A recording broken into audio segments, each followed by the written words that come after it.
intaad soo noolay wixii kugu la yaab badnaa miyi magaalada maxaa ka mid ah waxa iigu yalla yaab badnaa anigoo geel jira ah oo caano geel ka dhargay oo kibray ayuun baan arkay doofaar meel banaas ka taagan waan ku xidhiidhiyey doofaarkii ilaahay yaabu keenay walikan maxaa ku daba dhigay god buu galay waan ka daba galay aniguna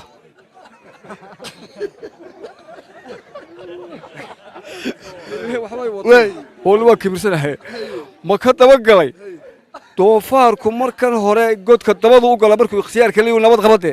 dab buu galaa xagga dab uu galaa laakiin imika dee balaayeeriyanayso foor buu ku galay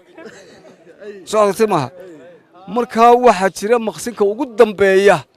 ayuu ka soo kala jeestaado dee isagu ilaahay ku tababaray magaraysaa maqsinkii ugu dambeeyo dee gidaarkaasa ayuu ka soo jeestay aniguna kolba goolad aw shalay maray ayaan gurguurasho ku maraya gooladii ugu dambeysay ayaan sida bahalkan isku noqonnay markaasuu soo qaaday teewoo doofaar keliya loogu talagalay laba haadma waa mid keliya magaraysaa haadkii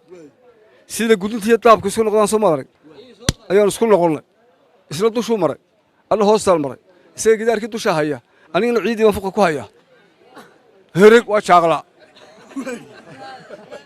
maxaad samaysay yaa barigisaadle anigoo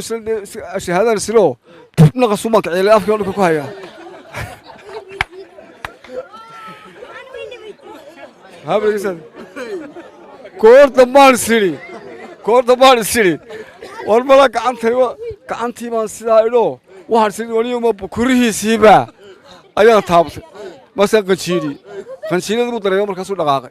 dhaqaaqii dee ileen godka dusha sibir maahee ciiddii baas dhintay wallaahi waan ku celiya ciiddii aanad igu daadanaysaa kolba waan ku celiya dushii baa dhintayoo dhimantay markaasuu iga baxay markuu iga baxay baan sida daba ileen gooladaad ka laabtay midii haddaba reefa baxa adiguna markii ogaadeen kolba gidaar kaloo kolba lacagaa saara ilaa markii hore foor baa ku galay reefa siba kaga bixi kari waay